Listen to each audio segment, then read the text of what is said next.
Welcome back to Gene and Roger Talk Movies. We're diving back into history here. Yeah, way back. 1984's The Company of Wolves, a film that Roger, where did this movie come from? How do you know about movies like this?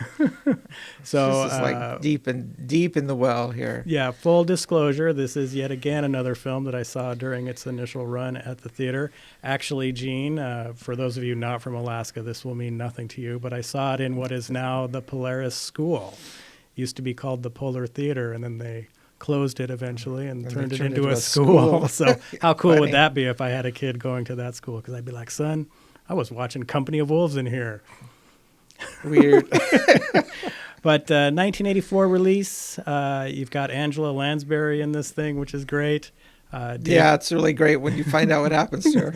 David Warner's in this, who we also remember from The Omen that we did a couple of weeks back, a couple months back. He did a lot of Star Trek roles, too. Right. Yeah, a lot of Star Trek roles. It's like I knew him. But I had, as you see those actors, he's like, I know that guy. And so I had to look him up, but he did a lot of Star Trek. Right, of course. Which I'm a nerd. I'm a Trekkie for sure.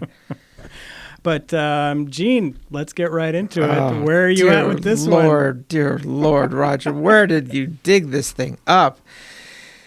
I don't even know where to start. It's just... we're the horror movie podcast, and this movie is about as scary as a tuna sandwich. It's just not scary at all.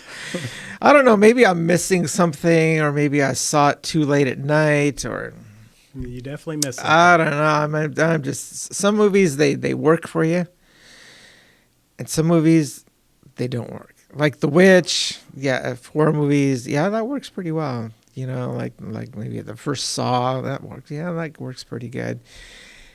Like Mungo, I kind of like that thing, but that works, But this movie, no. I kind of, Roger, I have to admit, I found myself as like, what in the world is happening here? And I found myself getting like bored, and I would like fast forward parts. And, yeah, so on my Shudder account, you hit the button, it goes 10 seconds forward. It's just like, because this woman, I don't know, it's a werewolf movie, right? But it all takes place within the main character, and the whole thing really seems to cycle around one woman, a teenage girl named Rosaline. Rosaline. Yeah, Leen. Yeah, Rosaline. Yeah, and it's all told in like her dream, and it's kind of funny because like she's got this bratty older sister, and then she's up banging on her door. It's like, wake up, get up, you're worthless. And then in her dream, Rosaline's dream, the first person she kills off is her sister. It's great. It's like we're at her sister's funeral, and she has to kiss her sister's corpse goodbye, and then they put the lid on the coffin, put it in the ground. Yeah. So she kills off her sister. So, but then we go back in time, and I guess that was the leap for me. It's like, what in the world are we doing? And then we're back in like this Victorian era, and it's like, because in its modern day, right? It happens in modern day. They're driving cars, and they're the rich family, they're English estate. But we go back in time to the Victorian era, and when we go back in time, we clearly have entered an era where the whole movie is shot on these really elaborate sets. And the costumes in this movie are, I think, spectacular. So you got some money put into it. Sets are great. Costumes are great. And the movie has like a compelling... Well, I take that word back. No, it's not compelling. I think you just have to. It just has to. Some movies just work for you and some don't. And maybe I was in the wrong frame of mind, but there were some parts that were pretty interesting. Let me say that. So I don't know. Would I recommend this movie? I don't know. Is it a hidden gem? Maybe. There are some parts that are pretty good. Yeah. So, but let me just say, I think this movie deserves a second go through for me. I agree. Like it just didn't work. It seems like there are elements there that are just straight up missed. So, but anyway, Roger, you clearly love this movie. Of course, it's me, baby. I love this movie, and I actually love the time displacement aspect of it, where it starts with her asleep, Sleep, modern and time. then it immediately goes back into Victorian era times to tell its tale. And really, it's almost an anthology style picture, because there's 4 different stories that are told within the overall narrative, all leading to the same theme, which runs throughout this film. I think this is a smart movie. I appreciate the fact that you point out the sets and things. This was a ridiculously low budget film, and they pulled it off. The sets are really great, right? And the set designer was complaining that, I've only got 12 trees here to try to make this set look like something, and he was really proud of himself for the way he was able to make this film look great. And I think ultimately this movie, I would recommend this movie to women for sure, especially if you are operating, let's say, a women's empowerment group. I'm actually surprised this film has not gotten a little more notice since the big push for women's empowerment type stuff, because at the core, the Me Too movement. Well, I don't know. Yeah, I guess it could fit in with that, but this really is about a young girl moving into independence, not only of mind, but also of body, let's say. And there's these outside forces that are warning her about this journey to adulthood. I love the line that Angela Lansbury, I believe it is, tells us. She plays the grandmother, and so she's got all these stories that she tells Rosaline and about being. And the stories dive you deeper, right? Into the different elements. Don't stray from the path is the big thing, and so you always want to be on the right path. And there's this great line where she talks about, there's men that are hairy on the outside and are really obvious, and then there's ones that are hairy on the inside that you don't quite recognize as being the predator that they are. Right. And Rosaline runs into these characters. Yes. And I just really think it's... And she shoots one. Right. And I just think it's a fairy tale type setting. I really, definitely fairy tale. And I'm going to compare it to the movie Legend as far as just the overall look of the film. It just takes you into this fairy tale looking world. Yeah, these are clearly sets. It's clearly not real, but it's done in a way that's just this fairy tale story. And of course, it has elements of fairy tales all throughout it. One of the biggest ones and most obvious, of course, is at the end, it's really just the Little Red Riding Hood story being retold. Right. They have lines straight from the Little Red Riding Hood. Yeah. And she wears the red coat. Right. Which is a nice coat. I like the fact that the colors are muted, except again, of course, for red. The first scene of Rosaline when she's sleeping, she has gotten into her sister's makeup, which her sister is upset about, and her lips are bright red. Yeah, while she's sleeping. Mm-hmm. And she climbs up this tree at one point and finds some red dye in this tree and is putting that red lipstick back on her. Well, Roger, we should talk about that scene a little bit more. Mm-hmm. That was a little creepy scene. I don't know. It's just weird. I mean, she goes up climbs a tree, and there's a nest there, and there are 4 eggs in the nest. And she's like red makeup a little. And she puts the makeup on her lips. It's bright red, like it's not a cream, but like a powder even. Mm-hmm. But then the eggs hatch. And what's in the eggs is little human embryos. Little statues looking things. Yeah, it's like, yeah. So it's and like, what did you think that was? What the heck is going on? Here I am. I'm just half in the movie. I'm just not, like I said, kind of wasn't working for me. Maybe I was watching it too late. I was tired, but I was just fast forwarding part. So it just, I don't know. It didn't fit. Well, but see, I can readily admit I'm fast forwarding parts. I'm missing things. Right, and this was an example of her crossing through puberty, entering into womanhood. And here's the end result that can occur: is you are now ready to create children yourself. Okay, okay, I can live with that. Yeah, the entire film is based around her progressing into womanhood, the warnings that come with that, and the dangers that come with that, and the ability to stay on the right path, not get entangled with these men that are going to present themselves one way, but oh, guess what? They're hairy on the inside. That's where the werewolf aspect Yeah, of there it are little comes in. stories on the aside stories. Yeah, one Mm-hmm. little aside story is this young woman. She gets married, and then on her wedding night, they're about to go to bed, and they have their pajamas on. He decides he needs to go outside or something, and then he disappears, and he's just gone. And then you go back to her story, and much later, she's got like 3 bratty little kids just screaming and yelling all over. And then, lo and behold, her husband, who disappeared on her wedding night, just walks in, and he's all raggedy. And then the new husband comes in, sees him, and like gets a sword and chops his head off. Mm-hmm. Yeah.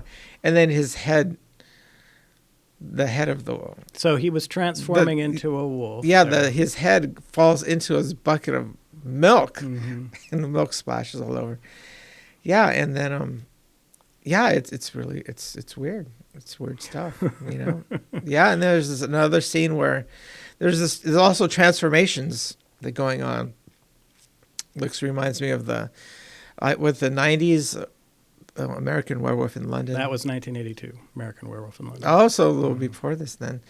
But that the transformations in that movie, they had a bigger budget clearly because the special effects in that movie were pretty spectacular.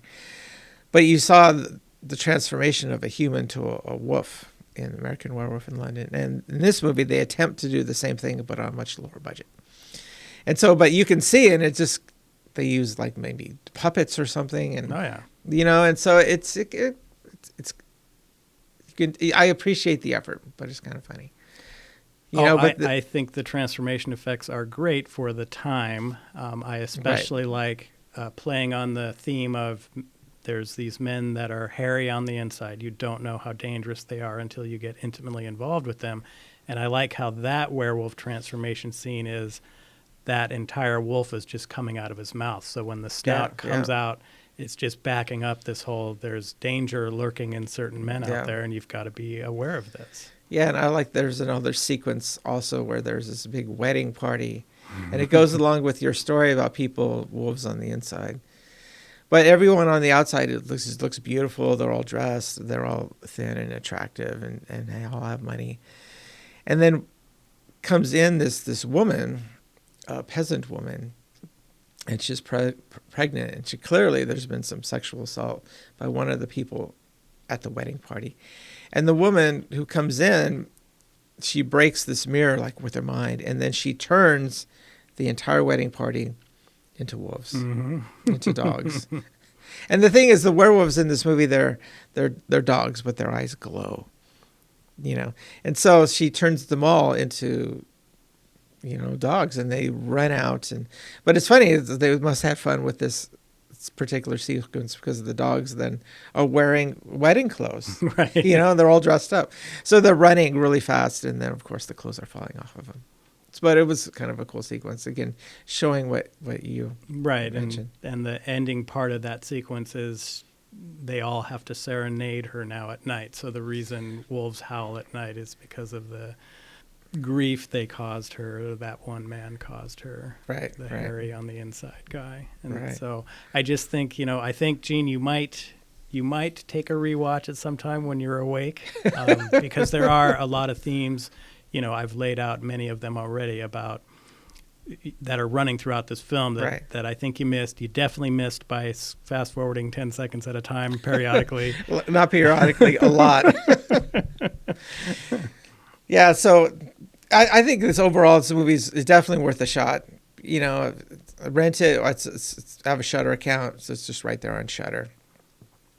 If you go to Prime, and it'll direct you to get a Shudder account. So, and we of course recommend Shudder for horror. Of course, we recommend Shudder. Yeah, but it's worth a try. It's old-fashioned movie making for sure.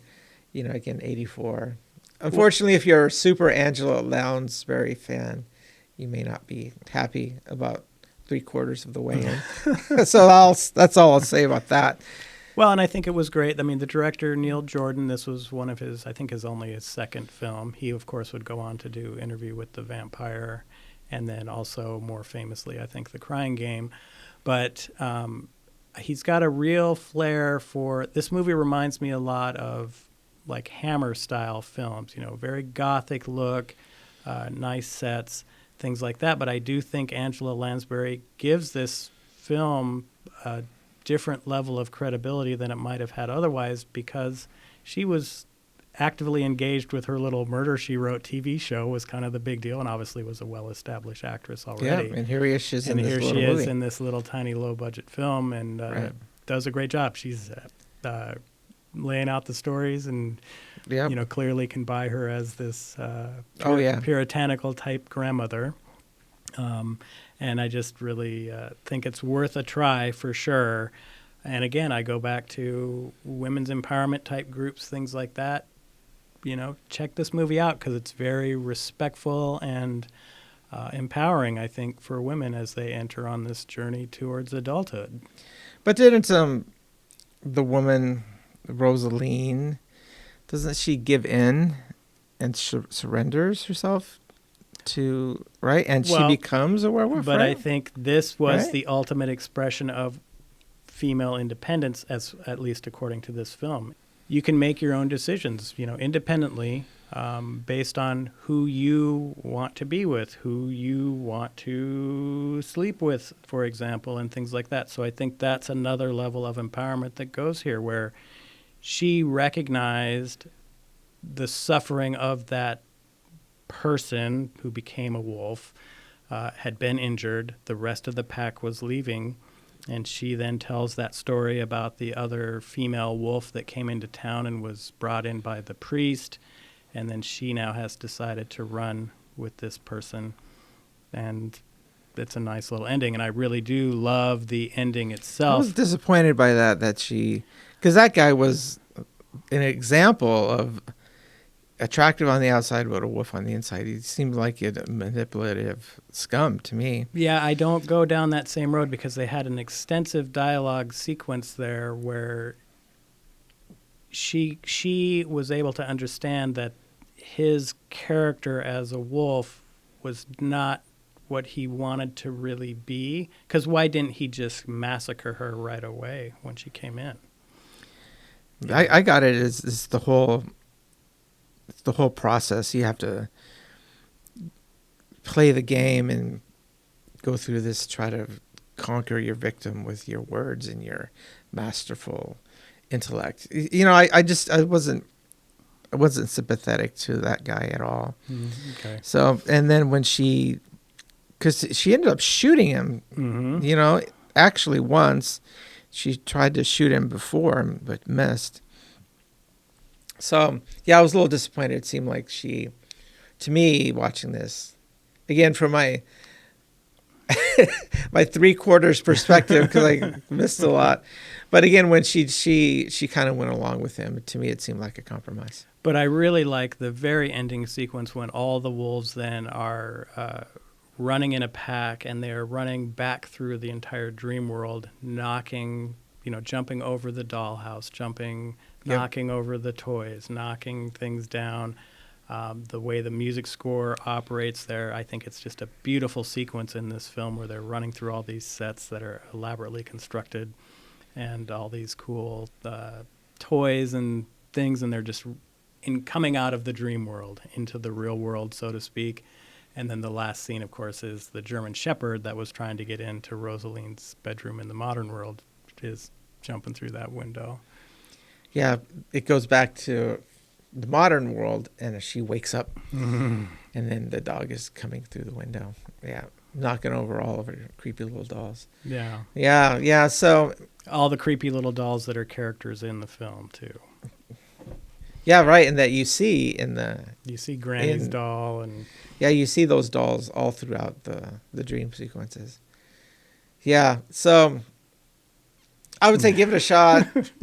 Yeah, but you might go with me. It's definitely different. I appreciate the effort that they throw into this movie for sure.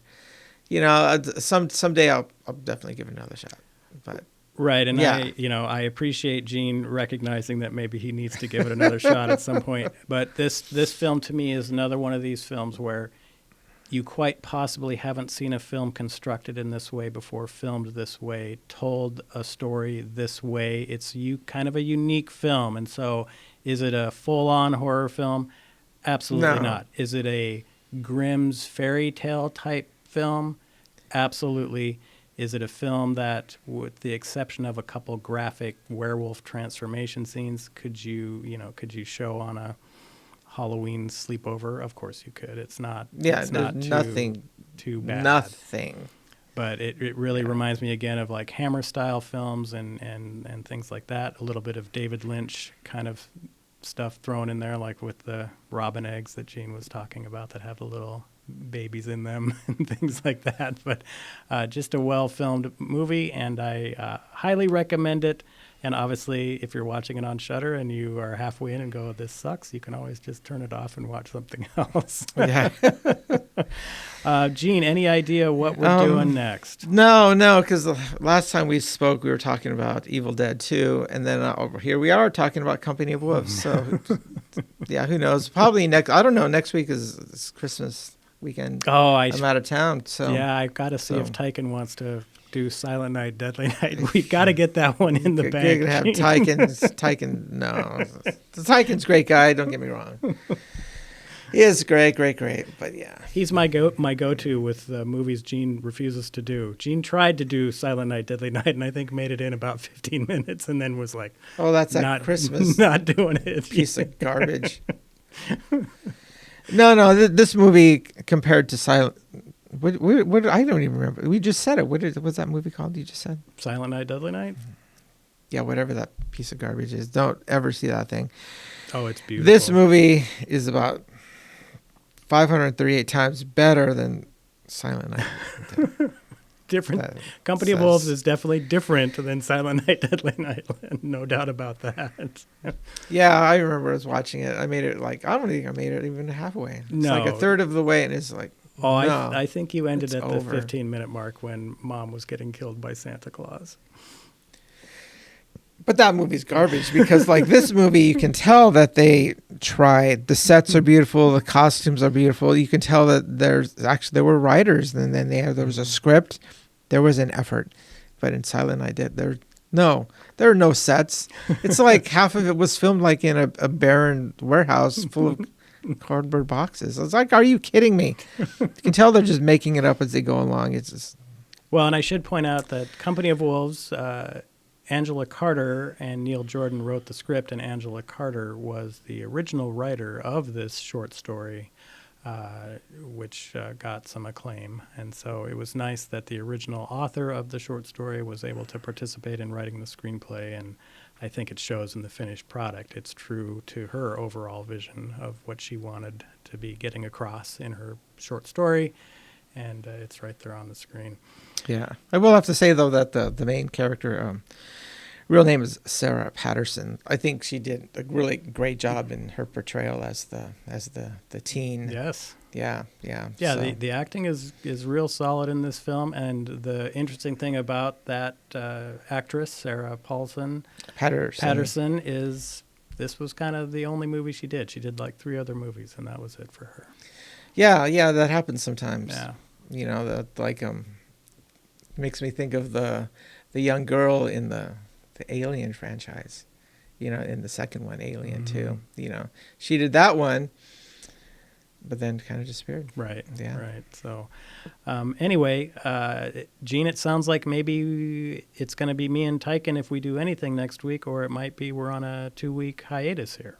Yeah, because we have 2 holidays right away. So, okay. Well, it might be Roger and some other random person talking about a movie next week, or there just might not be anything. No, I'm sure next week will be you and Tyken talking about that piece of garbage I movie. do have to get a hold of him now because I think I do want to, because I love Silent Night, Deadly Night. Oh, my Lord. So, I will not be around next week, thankfully. And I'm sure I'll be back for, the New Year's. Well, and we could do back-to-back slashers. We could do Silent Night, Deadly Night, and then with Tyken, and then you and I could do New Year's Evil. Yeah, but talking, I just on so sometimes I get character names from IMBD, and I'm looking at it right now, and it says more like this, and there's The Howling, and I remember The Howling. I think I saw it saw a lot of movies in drive-ins, but I think I saw it at drive-in when I was a kid. I remember liking it, but then again, as an adult now, so. Well, I mean, It may be a lot different now. Well, and remember the early 80s, right? That kind of 82 to 84, there was a lot of werewolf movies. And so there was The Howling, of course, which came out right along with American Werewolf in London. Right, and The Howling produced a lot of sequels, if I remember Oh, correctly. well, yeah, of course. Yeah. But then there's also Dog Soldiers. Have you seen that one? Missed that one. Okay, so you might want to take a look at that one because that might be worth doing. It's a werewolf movie that's a little different.